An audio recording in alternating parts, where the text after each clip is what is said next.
Usually we say motion is change in position of any object with respect to its surrounding.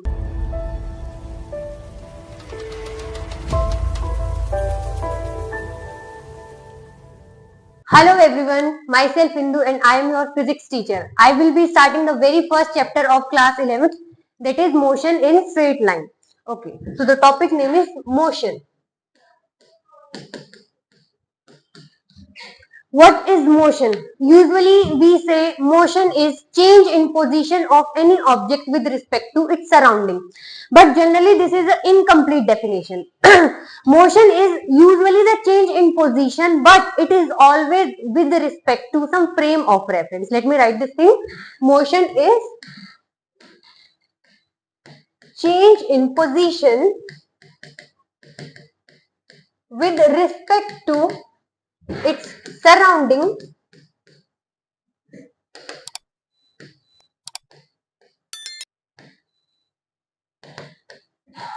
But one thing is, as we have done in class 9th, motion is always relative. Motion is always with respect to some frame of reference. Motion is relative and is always with respect to some frame of reference.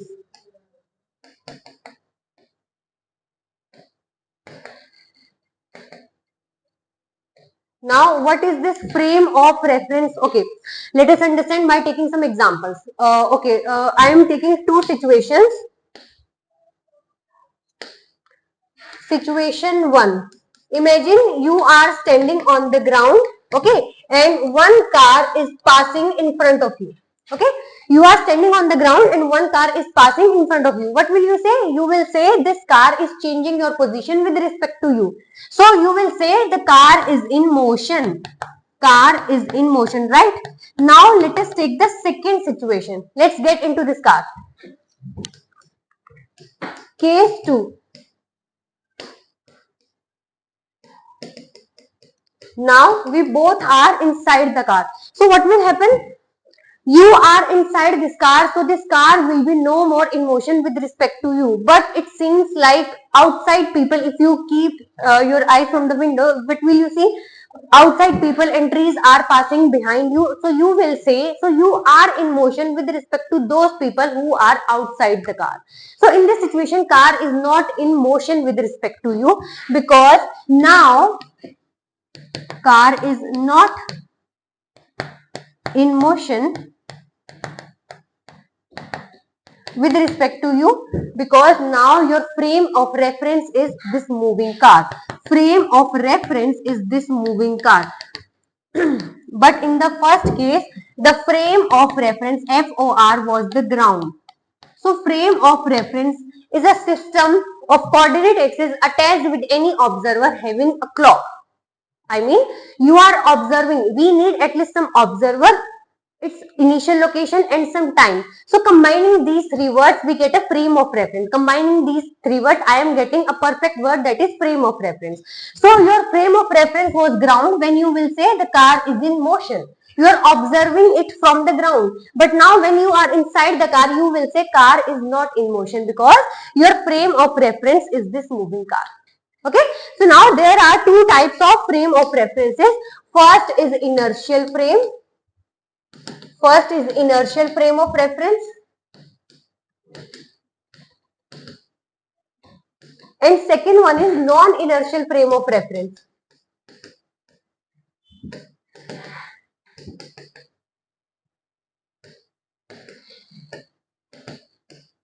The difference between these two frame of reference is that if your frame is in motion or is at rest, then it is inertial frame of reference. I am saying if I am at rest or I am in motion but with a constant speed, okay, I am not changing my velocity. So that frame of reference is known as inertial frame of reference. It is at rest, or you will say motion with constant velocity. Motion with constant velocity. This is important word. If your frame is in motion, but combining this word with constant velocity, then it will be perfect definition for inertial frame. But if I talk about non-inertial frame of reference, then it is the frame of reference which is accelerating. Okay, that means what is acceleration? Obviously, this thing you will read in this chapter, but acceleration is generally when you change your velocity, or like you are increasing your velocity or decreasing your velocity. So, accelerating frames are called accelerating frames are also known as non-inertial frame of reference. So now let's move forward to scalars and vectors. Okay, if any physical quantity having only magnitude but not involving direction, then they are known as scalars. Any physical quantity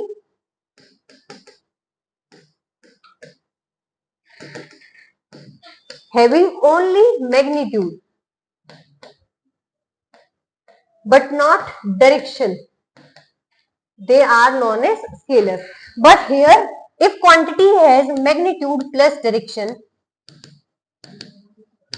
then they are known as vectors. Okay, let us understand this point with some examples.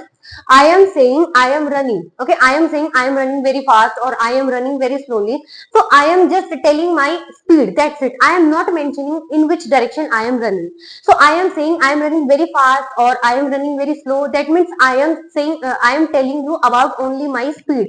So it is a scalar quantity. I have not mentioned in which direction I was walking. So, for example, speed is scalar quantity. But if I say I am running very fast in north direction, or I am saying I am running very slowly in south direction, I am giving my directions also. So, it is including direction, speed plus direction, that will be velocity. So, it is a vector quantity. Whenever you are including directions with magnitudes, they become vectors. But whenever you are talking only about magnitudes, they are scalars. Like you are saying, I have traveled 2 kilometers, 3 kilometers. You will not tell them that in which directions you have traveled. But you are saying, I have traveled today, I have traveled 2 kilometers, 4 kilometers. So you are telling about your distance. That's it. So it is a scalar quantity. But if you are mentioning them that initially I was walking in that direction and then I take a left turn or right turn. So you are including direction as well. That means it becomes a vector quantity. So I am writing some examples of scalar. It is speed, distance, etc. Okay. And here it is velocity, displacement, forces, etc. and many more. Forces, etc. Okay. So I am going to start the main topics of our chapter, that is distance. Okay. Students usually get confused between distance and displacement, but it is a very easy concept. Distance is nothing but it is just the path length which you have covered. Okay, whenever you are walking, the path length you have covered, you are covering, that is your distance. Length of path covered by you, that's it. Another thing, it is a scalar quantity. It is a scalar quantity. And second thing, it is measured in, its SI unit is meter. It is measured in meters. Okay.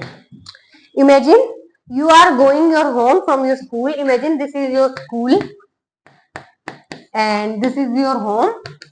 So what happens after school? Suppose the distance between your home and school is, imagine it is 2 kilometers. Okay. So what will you say? You are going from school to home. You will say, I have traveled today 2 kilometers. That means you are telling them about your distance. Okay. And if you have, if you are changing your path, suppose there is your friend's home. This is your friend's home. What will happen? Imagine you and your friend both are going firstly to their home and then you both are coming to your home. Suppose that this, suppose your friend's home is at 2 kilometer distance from your school, and then distance between friend's home and your home, it is I am taking as suppose it is also 2 kilometers. So if you are taking this path, then initially you are traveling from school to your friend's home, that is at a 2 kilometer distance, and then you both are going to your house. So what will you say? Today I have taken a longer path and I have traveled 4 kilometers. So this is your distance.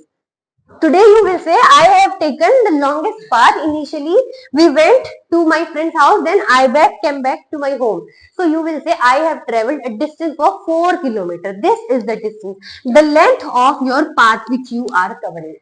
So if you are choosing this path, distance is 2 kilometers. And if you are choosing this path, then you will say distance is 4 kilometers. So this is about distance.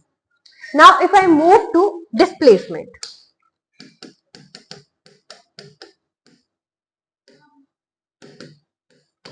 displacement is nothing but it is the shortest path between, it is your shortest path between your initial position and final position. Let me write this thing. Displacement is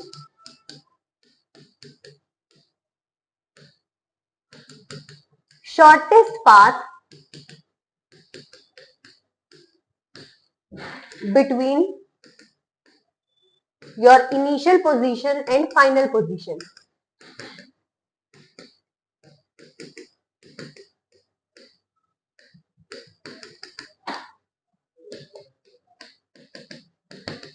Okay.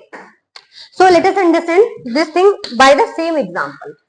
You are going from school to home from the, suppose this is path 1. Okay. This is path 1 and this is path 2.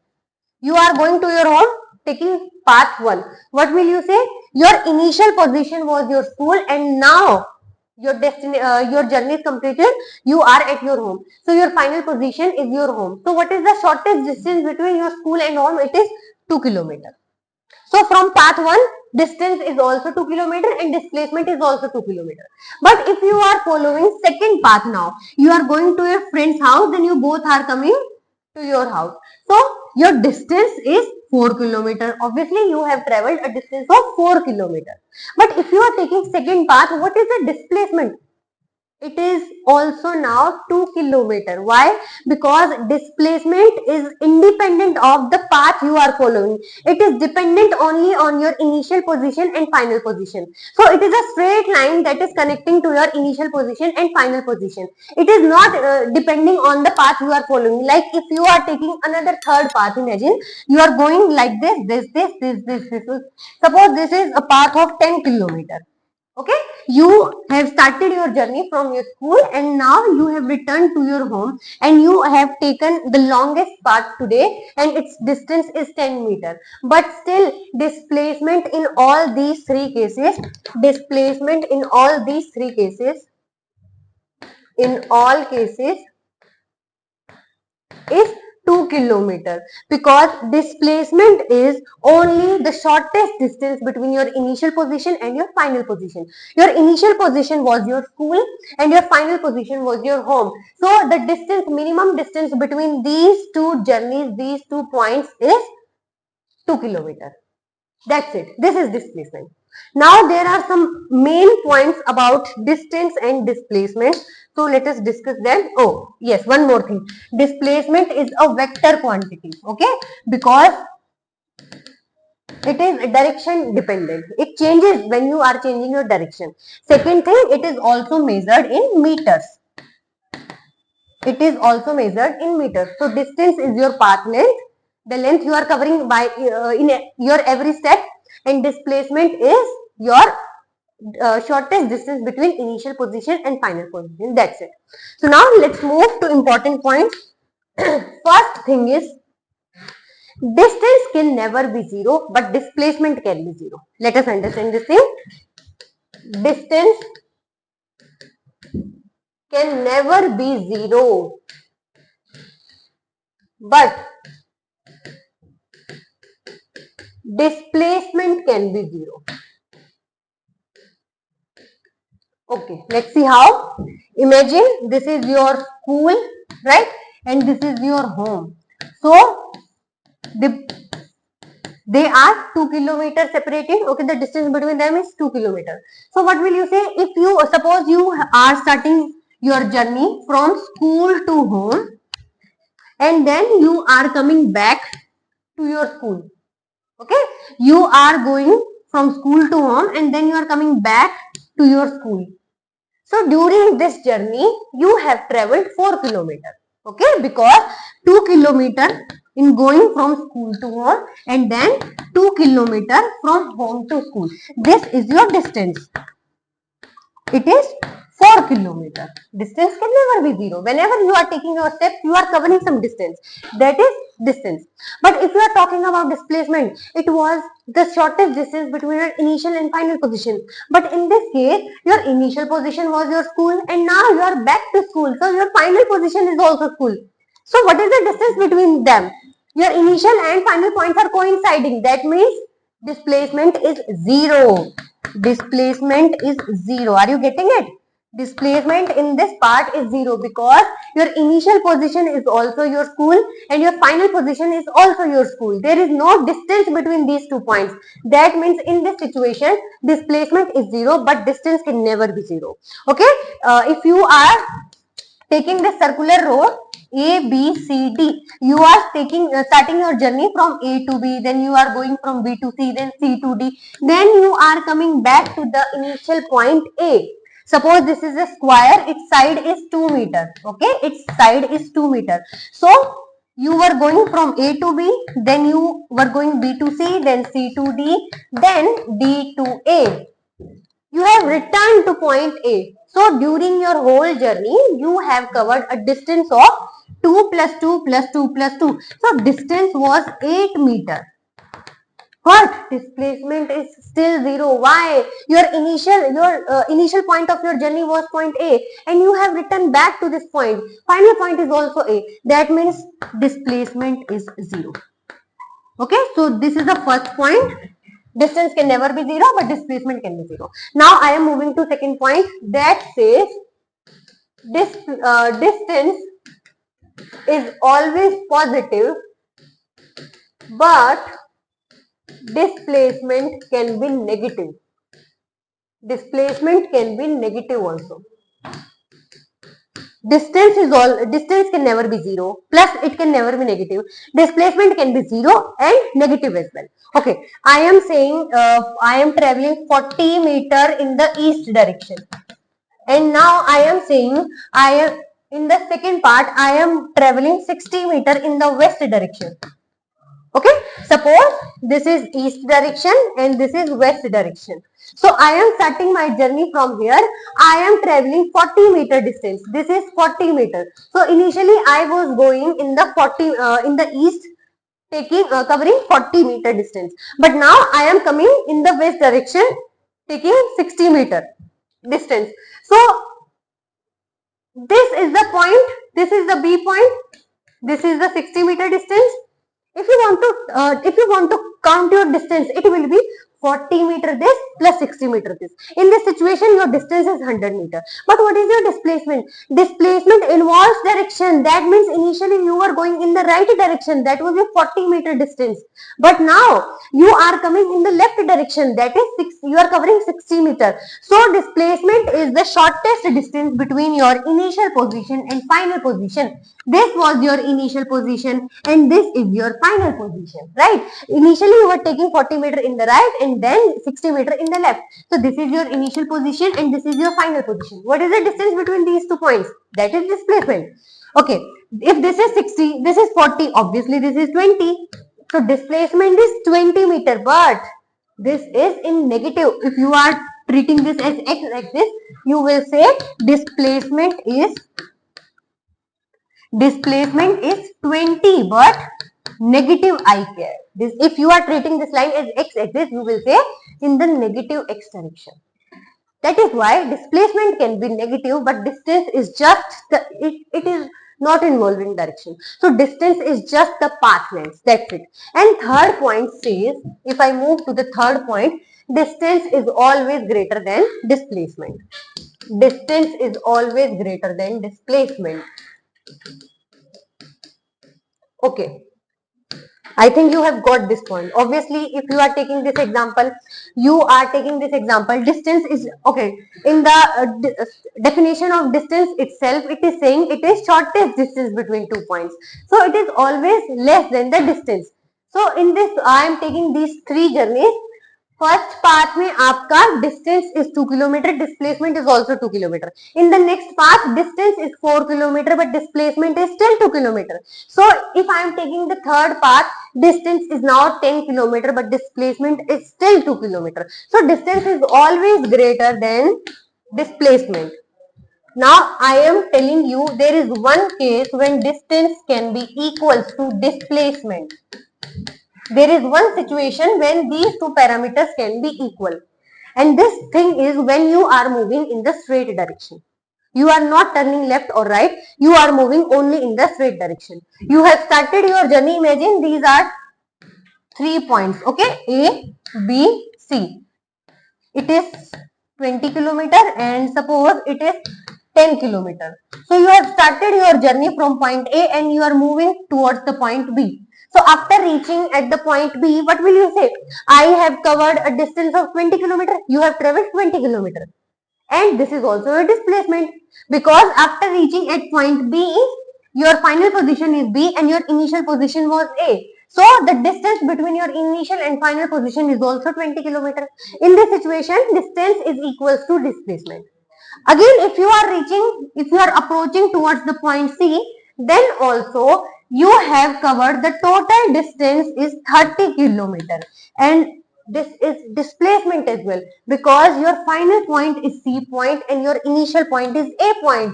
So the shortest distance between your initial and final points is 30 kilometer. So whenever you are going in straight line, your distance is always equal to your displacement. Okay, now let us solve one question. Let us try to solve at least one question on this topic.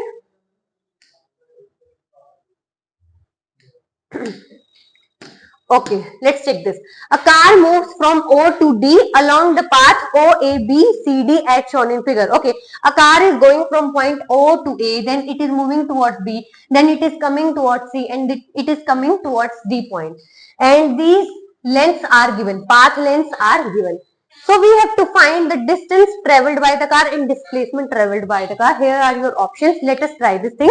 So distance is just the path length. If you are moving from O to A, you have covered 8 kilometer. And then if you are going from A to B, you have covered 4 kilometer.